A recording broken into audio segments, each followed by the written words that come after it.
2020 से पहले क्या आप ये सोच सकते थे कि आपका स्कूल जो है घर से होगा, ऑफिस जो है बेडरूम से चलेगा और डॉक्टर जो है आपको व्हाट्सएप पे कंसल्ट करेगा, किराना भी जो है ऐप से आप बुला पाएंगे।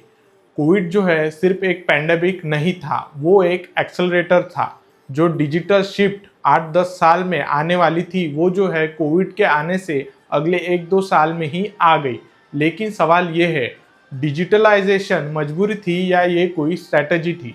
टेम्पररी शिफ्ट या परमानेंट रिवॉल्यूशन था? और सबसे इम्पोर्टेंट, इसमें किसने पैसा बनाया था और किसने अपनी जॉब खोई थी? आज स्टार्ट करते हैं इस वीडियो में इसी चीज़ का ब्रेकडाउन। सबसे पहला पॉइंट है, लॉकडाउन के आने से सिस्टम को जो है बड़ा झटका मिल गया। कोविड के टाइम गवर्नमेंट ने लॉकडाउन लगा दिया था, ऑफिसेज बंद, स्कूल्स बंद, मार्केट बंद और ट्रैवलिंग भी बंद। अब आप सोचो, सिस्टम को चलना था या रुकना था? इकोनॉमी जो है पूरी तरह से रुक गई थी। कंपनीज को कैसे भी करके सर्वाइव करना था, इसलिए उन्होंने ऑप्शन चूज किया, digital mode. For example, school जो है वो जूम मीटिंग या गूगल मीट पे होने लगे। ऑफिस जो है वो वर्क फ्रॉम होम काम पर सब कुछ शिफ्ट हो गया। शॉपिंग जो है वो सभी भी बाहर जाने के अलावा ई कॉमर्स साइट से डायरेक्ट होने लगी। पेमेंट जो है जो पहले कैश के थ्रू होती थी, वो जो है यूपीआई के थ्रू होने लगी। एंटरटेनमेंट के लिए जहां हम कभी बाहर घूमते थे, वही जो है थिएटर में जाते थे किसी मूवी देखने के लिए या और किसी चीज को देखने के लिए, वो सीधा ओटीटी के थ्रू आपको मिलने लगा। अब मैं आपको एक इम्पोर्टेंट कॉन्सेप्ट बताता हूँ। डिजिटलाइजेशन पहले से अवेलेबल था, लेकिन लोग जो है कंफर्टेबल थे ऑफिस में, क्योंकि उनको ऑफिस में जाने का उस स्ट्रक्चर में रहने की आदत हो गई थी। कोविड ने जो है कंफर्ट जोन को तोड़ दिया। अगर पेंडेमिक नहीं आता तो टीचर्स कभी भी इतने जल्दी ऑनलाइन में नहीं आते। इंडियन कंपनी जो है रिमोट वर्क को सीरियस नहीं लेती। स्मॉल शॉपकीपर्स कभी भी क्यूआर कोड नहीं लगाते। ये शिफ्ट चॉइस से नहीं थी, ये सर्वाइवल से हुआ था। और जब सर्वाइवल मोड ऑन होता है, तब इंसान जो है सबसे फास्ट अडॉप्ट करता है। यही रीजन था डिजिटल एक्सप्लोजन का। दूसरा पॉइंट इसमें ये आता है, फियर और सेफ्टी के कारण जो है कॉन्टैक्टलेस इकोनॉमी की टर्म जो है इंट्रोड्यूस हुई। कोविड ने लोगों के दिमाग में एक परमानेंट चीज डाली, जो कि कॉन्टैक्ट से डेंजर है। इस साइकोलॉजिकल शिफ्ट को अंडर एस्टिमेट मत करो। पहले लोग कैश यूज करते थे, फिर सडनली लोग बोलने लगे कैश मत दो, आप यूपीआई करो। इंडिया में यूपीआई का एक्सप्लोजन इसी टाइम हुआ। लोग फिजिकल बैंक ब्रांच जाना अवॉइड करने लगे। टेलीमेडिसिन जो है ग्रो हुआ, ऑनलाइन ग्रोसरी भी ग्रो हुआ। ये सिर्फ कन्वीनियंस नहीं था, ये जो है सेफ्टी ड्रिवन बिहेवियर था। ह्यूमन साइकोलॉजी सिंपल है, पेन अवॉइड करो और रिस्क को जो है कम करो। डिजिटलाइजेशन ने ये दोनों को सॉल्व किया था। इससे जो है कांटेक्ट कम हुआ, मूवमेंट भी कम हुआ और इन्फेक्शन होने का रिस्क भी कम हुआ। यही से जो है कॉन्टैक्टलेस इकोनॉमी टर्म जो है वो पॉपुलर हुई। ये सिर्फ टेम्पररी रिएक्शन नहीं था, हैबिट फॉर्मेशन हो गई। और वही हैबिट जो है 1 से 2 साल तक रिपीट हो जाती है कोविड के कारण। इसी कारण जो है वो हैबिट जो है परमानेंट बन जाती है। टेक्नोलॉजी और इंफ्रास्ट्रक्चर जो है पहले से तैयार था। ये सब कोई भी चीज ओवरनाइट नहीं बनी। इंडिया में सबसे पहले जियो ने जो है डाटा जो है सस्ता किया था। स्मार्टफोन भी जो है अफोर्डेबल इसी चीज के वजह से होने लगे थे। यूपीआई भी ऑलरेडी एग्जिस्ट करता था। आधार बेस्ड सिस्टम भी रेडी था, मतलब गन जो है लोडेड थी। बट कोविड ने जो है इसका ट्रिगर दबा दिया। अगर 2005 में पेंडेमिक आता तब डिजिटल रिवॉल्यूशन नहीं होता, सिस्टम रेडी ही नहीं था तब तक। अगर 2005 में पेंडेमिक आता तो तब जो है डिजिटल रिवॉल्यूशन नहीं होता, क्योंकि तब तक जो है सिस्टम ही रेडी नहीं था। यहाँ से एक लेसन, रिवॉल्यूशन तब होता है जब टेक्नोलॉजी प्लस क्राइसिस ये दोनों कंबाइन हो जाए।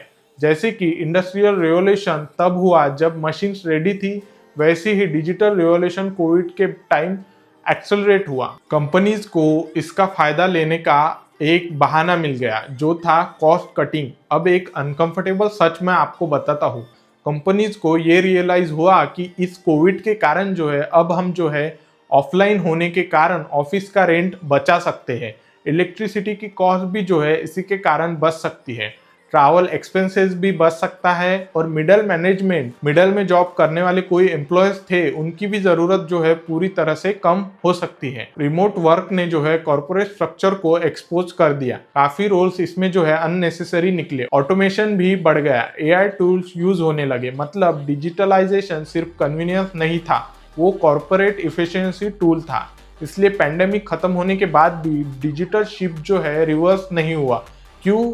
क्योंकि प्रॉफिट के कारण। और बिजनेस जो है इमोशंस पे कभी नहीं चलता है, बिजनेस चलता है नंबर्स पे और उस पर होने वाले प्रॉफिट पे। एजुकेशन सिस्टम का फोर्स अपग्रेड। इंडिया का एजुकेशन सिस्टम डिकेड्स से आउटडेटेड था। कोविड ने स्कूल को मजबूर कर दिया ऑनलाइन एलएमएस यूज करो, यानी कि ऑनलाइन क्लासेस लेने पे मजबूर कर दिया, रिकॉर्डेड लेक्चर्स बनाने पे भी, डिजिटल असाइनमेंट देने को भी मजबूर कर दिया। स्टूडेंट ने भी ये फटफट एक्सेप्ट किया। अब दिक्कत ये हुई, डिजिटल डिवाइड एक्सपोज हो गया। जिनके पास डिवाइस नहीं था वो पीछे रह गए, यानी कि जिनके पास जो है स्मार्टफोन्स उस टाइम पे नहीं थे वो जो है इसको अडॉप्ट करने में पीछे रह गए। यहाँ से जो है एक हार्श रियलिटी पता चली, डिजिटल रिवॉल्यूशन जो है सबको इक्वल बेनिफिट नहीं देता। जो इसको जल्दी अडॉप्ट करेगा वो आगे जाएगा और जो रेजिस्ट करेगा वो जो है इररिलेवेंट हो जाएगा। ये जो है सुनने में कड़वा है बट ये एक्चुअल में सच है। कोविड के बाद दो टाइप के बिजनेस हुए, एक तो जो है जो ऑनलाइन शिफ्ट हुए और जो है एक्चुअल में बंद हो गए। रेस्टोरेंट जो है स्विगी या जोमेटो पे शिफ्ट हो गए और जो रेस्टोरेंट जो है सिर्फ वॉक इन पे डिपेंडेंट थे वो जो है एक्चुअल में बंद हो गए। सर्वाइव जो बोले हम डिजिटल नहीं करेंगे तो उनका जो है इस टाइम में लॉस हुआ। डिजिटलाइजेशन ने कंपटीशन को जो है ग्लोबल कर दिया। अब कस्टमर के पास ऑप्शन जो है अनलिमिटेड थे। ये रिवॉल्यूशन क्यों हुआ? रिवॉल्यूशन का मतलब ये है कि परमानेंट जो है स्ट्रक्चरल चेंज। कोविड के बाद जो है हाइब्रिड वर्क नॉर्मल हो गया, ऑनलाइन पेमेंट जो है डिफॉल्ट हो गया, ओटीटी जो है केबल टीवी को रिप्लेस कर रहा था, फ्रीलांसिंग जो है इसमें ग्रो हुआ, रिमोट हायरिंग जो है कॉमन हो गया। ये टेम्पररी नहीं, ये स्ट्रक्चरल शिफ्ट है। जैसे इंटरनेट ने न्यूज़पेपर को इम्पैक्ट किया था वैसे ही कोविड ने ऑफलाइन सिस्टम को परमानेंटली अल्टर कर दिया। कोविड ने दुनिया के 10 साल जो है आगे धकेल दिया, लेकिन सवाल ये है आप सिर्फ फ्यूचर के लिए रेडी हो या नहीं। डिजिटलाइजेशन एक ऑप्शन नहीं है, ये जो है अब बेसलाइन बन चुका है। आने वाले 5-10 साल में जो डिजिटल स्किल सीखेगा वही ग्रो करेगा, जो सिर्फ कंप्लेन करेगा वो जो है रिप्लेस हो जाएगा। अब चॉइस जो है आपकी है। दोस्तों ये वीडियो आपको कैसा लगा? अगर आपको इस वीडियो से कुछ सीखने को मिला, मेरे इस चैनल को आप जरूर सब्सक्राइब करें और तो और इसके ही साइड में बेल आइकॉन है, वहां से आप उसको प्रेस करके नोटिफिकेशन भी ऑन कर ले। मैं नीचे इंस्टाग्राम की लिंक मेंशन कर दूंगा, वहां से आप मुझे इंस्टाग्राम पे भी फॉलो कर सकते हैं। Thank you so much video देखने के लिए। मिलते हैं अगले वीडियो में।